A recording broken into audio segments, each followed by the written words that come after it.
あはーい。ー。いいね。鬼は外。お入り服の髪。あー。いい声出てます。発声練習バッチリです。皆さんこんにちは。いつもこのラブチャンネルをご視聴いただきありがとうございます。今日はですね、娘の服薬と今の様子についてお伝えしたいなと思って動画を撮っております。今の薬の状況は、結論から言うと、今常に飲んでる薬っていうのはピルのみになります。夜ね、パニックを起こして寝れなくなった時から処方していただいてたリスパダールっていうお薬は今頓服として月に2日とか3日飲んでる状況になります。もともとは睡眠に関してはロゼレムとベルソムラを飲んでたんですよね。ちょっと高校生あたりからよく夜目が覚めるようになったので、そこからその睡眠に関するお薬は飲むようにはなってたんです。それも頓服として飲んでました。社会人になってからストレス、いろんなねストレスもね敏感に感じて、それもう夜寝れなくなってしまったっていうのもあったので、そこから追加で様子を見ながらリスパダールっていうお薬を処方していただいてました。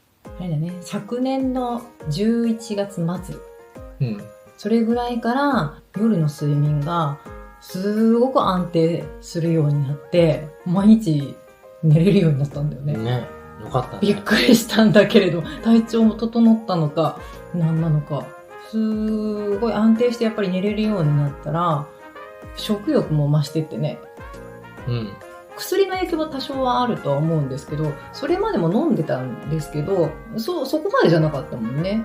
安定して寝れるようになったら食もすごく安定して取れるようになって、もうこれはもしかしたら薬がなくてもいけるんじゃないかと思って、リスパダールだけで寝られるようになってたので、まずそちらをやめて、その後にもうリスパダールもやめました。1年弱飲んでました。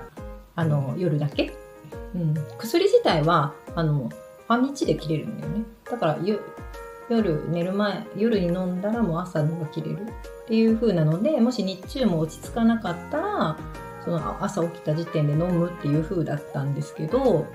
そんなことしてないよね。してない。違うの。一番最初だけしたの。様子がわからなくて。そうなんだね。そう。まだリスパダールを処方してもらったばかりの時には様子がわからなかったので、朝もね、2回ぐらい飲ませたの。でもやっぱりちょっと逆にそれは眠気が遅いすぎて、もう不快が強くなるので、コノハにとっては使わない方がいいなっていうことで、夜だけ飲んでました。でもそれでもなかなか寝れなかったんだよね寝れたり寝れなかったりをずっと繰り返してたんですけど、もう少し飲ませる時間も早くしたのかな。そうね、そういうのもあって、食後にしたんだよね。食後に変えたのかな。寝る前だったのを食後にしたのかな。そういうのもあって、だんだん安定して寝られるようになったのが11月末。12月末にちょっともう薬はやめました。一旦。ね、これで様子を見ようっていうので。薬をなくしたからなのか、いろんなことがね、体調のこととか、いろんなことが重なってたのでわからないですけど、やっぱり一回ちょっと発狂があったので激しい。そうね。ちょっとやっぱりお薬ゼロにするのは難しいなっていうので、どうしても不安っていろんなもの、精神的なものとか体調とかいろんなものが重なった時に、今リスパダールは頓服として月に2回ぐらいだね、2、3回だね。1月は2回飲みました。やめてみても寝れてるもんね。ね、落ち着き出したよね。落ち着き出したね。対応変えたんだよね、だからちょっとね。対応変えた。ってことじゃないの？パニックになる過程があるから、なりそうになったら、最近だって付きっきりじゃん。帰ってきたら。あ、それ最近のことね。あ、それ最近のはこ、とでしょ。それは、まだちょっと病院受診があって、やっぱりそうするとやっぱり不安定になるね。耳鼻科をやったからね。あれから不安定になっちゃってるね。そう。パニックになることはないんですけど、ちょっと落ち着かないから一緒に行ってほしいって言って、一緒にいる時間はちょっと今長くなってるね。うん、そうだよね。その方が安定するもんね。うん。薬なしで寝られるようにはなって月に3回ではいいんですけど、たまにそういうイレギュラーなストレスがかかるものがあるとやっぱり不安定になって、まあでも今はパニックになるまでもいかなくて、もうずっと一緒にいたいっていう感じね。そうだよね。ね。っていうのはある状態です。まあね、これがもう本当何が、まあ薬のね、なくなったものもあれば回数も減ったりはしてますけど、まあこれからもまだ何があるかわからないような状況ではあるんですけど、まあなるべくこの葉が、まあ、安心して過ごせるように、穏やかにね、過ごせるように、まあ、そういう環境とかね、対応しながら、まあ、本当にもういろんなことが重なって大変な時は、まあ、数日、その時だけ 2,3 日とか薬を使いながら、そんな風に過ごしていきたいなと。まあでもね、コロちゃんもね、一人でね、なんか頑張ることも増えてきたからね。できたりできなかったりだけど、2階で一人で気持ちを整えたりとか、ほんとゆっくりだけれど増えてるもんね。こうそわそわとかして階段行ったり来たりとかするけど、で下でちょっと落ち着かなくなったら自分で2階に行ったりとかね。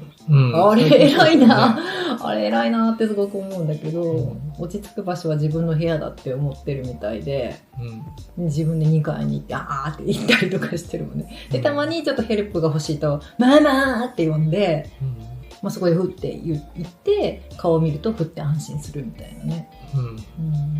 そんな感じで今は対応したりとか、この葉も頑張ってます。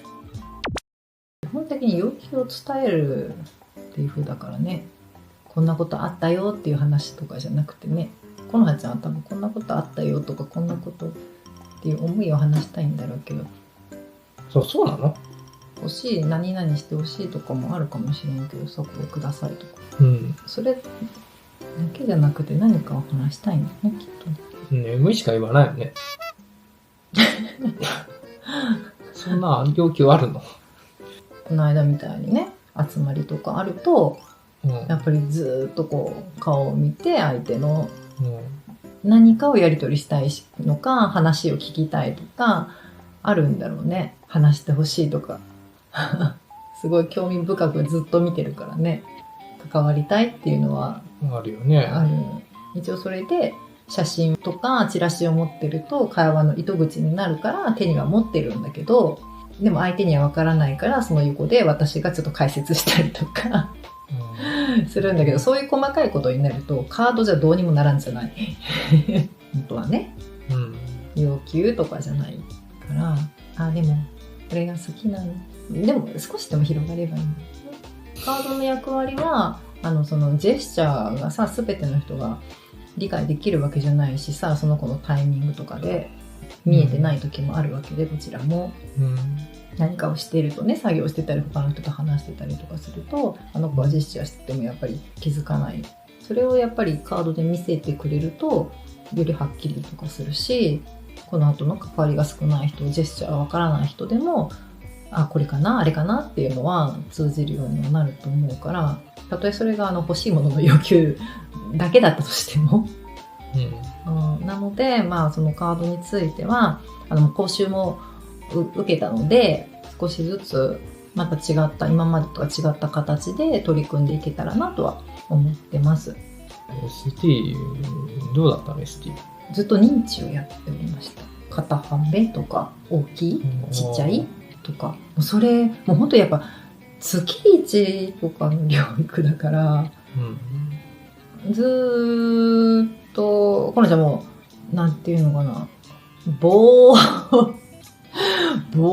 っとしてるから、当時。多少こう、はい、これね、みたいな感じでやれる時もあったけど、基本ぼーっとしてるから、全く進まなくて、家でもやろうかなと思っても、下の子でできたらそんな時間もなかったわけで、入院もいっぱいあったから、それどころじゃなくて過ぎていってしまって、でジェスチャー好きだからジェスチャーで行きましょうって相談もねしたらね、で学校でもジェスチャーとかも増やしてくださってたから、本当に簡単なものだけだけど、であの子の要求自体もそんなになかったから、あの子は困らない程度のジェスチャーだけで生活はしてきたんだけれども、できてたんだけれども、ここへ来てだよね。本当に嬉しいことだけど、すごく成長したからなんかね、要求がすごいよね、いろいろね。一気にね、病院一つとっても嫌がらなかったじゃん。そうだよね。嫌だっていうのはあるんだけど、でもそれがここに来て結構激しく抵抗したりとかも出てきたじゃない？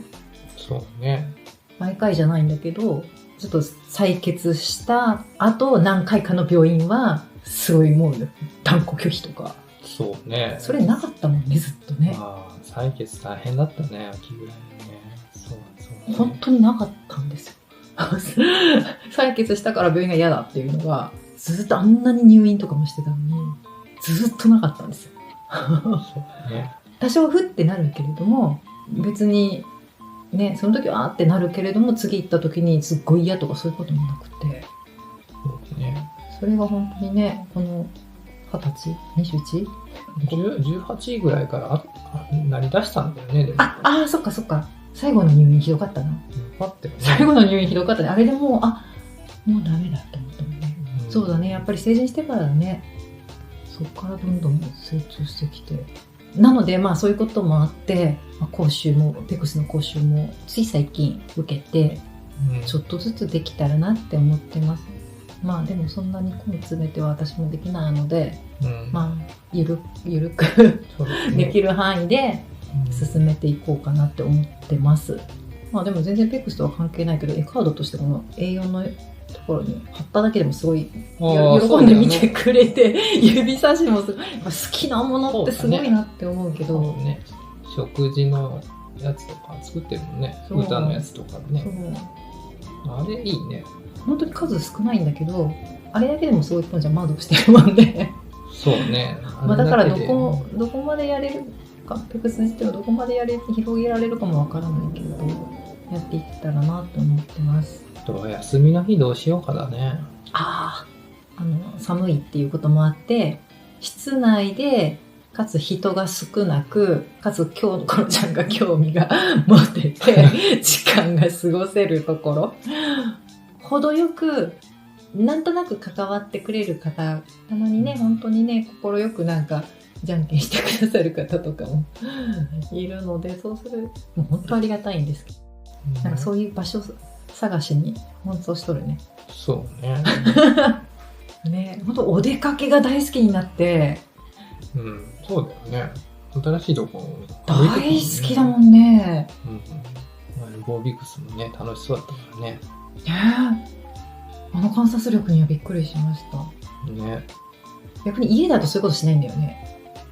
あんまりね。家だと寝てるぐらいだよね。眠いって言ってるぐらいだよね。やっぱ新しい場所とかがいいみたいでね、最近ね。それも本当に大きな変化だよね。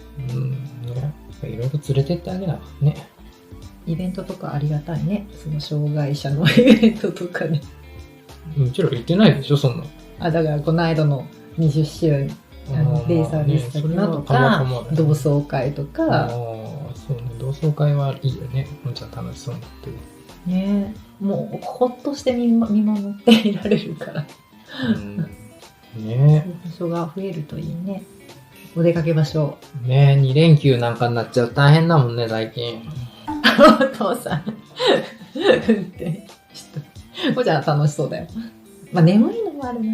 午前中は車乗りながらぼーっとしてて、お昼過ぎぐらいからちょっと活動するよね。ちゃんと体が動けるようになるんだろうね。そうね。今後もね、このちゃん、どんな風に成長していくのか。ね、本当に予測不可能だからね。そうなんだよね。本当に違うもんね。なんか数ヶ月経つと別人だよね。別人だよ、本当に。本当にいいモードに入ったよね、12月だからね。そうね。ご飯食べたら寝てくれるもんね。まあ、付きっきりになってないといけないのはあるけれども。まあそうそう、もともとはね、幼い頃からそうではあったんですよね。すごい夜も12時間ぐらい寝て、で、まあ朝はでもやっぱり寝たり起きたり、体がしっかり起きないのか、なんか多分覚醒がうまくできないのかで、寝たり起きたりで、午後から結構まあ動ける時に動いて、また夕方疲れて横になってっていう、まあ疲れやすさとかはね、昔からそういうものは変わってない。まあ、それだけ疲れるんだろうね。不具合があるからいろいろこちらでは想像ができない疲れとかだるさとかはあるとは思う。で、昔に比べてその活動できる時間の中での動きは活発になったね。動ける短い時間帯なんだけど、その時間帯でなら今まで以上にやっぱり活発には動けるようになった。まあ、そのね、元気な部分の時間の割合を今後もなるべく増やしてね、いってあげられるような、なんか環境とかね、体調整えたりとか、そういうサポートね、やっぱりこれからもしていけたらなと思っております。今後もそういう薬の変更とか、なんか変わった様子とかがあったらお伝えできたらなと思います。はい。じゃあ今回も最後まで動画をご視聴いただきありがとうございました。